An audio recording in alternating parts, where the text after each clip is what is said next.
Success will depend on split-second timing.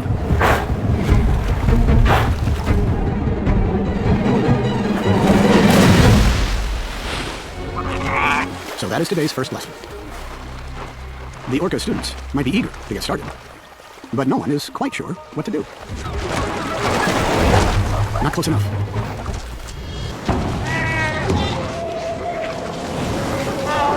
It also realizes that even young fur seals are too big for the jackals, who struggle to finish them off.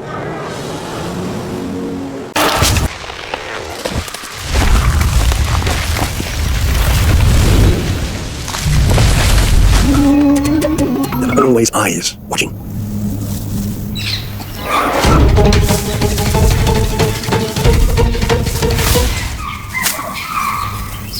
A close call. It's a cowbird. She's been secretly staking out the nest, keeping track of the number of eggs as they're laid. If she's caught, her plan will be ruined. But my colleague has an unusual talent, perfect for an aviary infiltrator. She can lay an egg in under 7 seconds. Boom. Special delivery, suckers. This inexplicably giant extra egg might seem pretty obvious,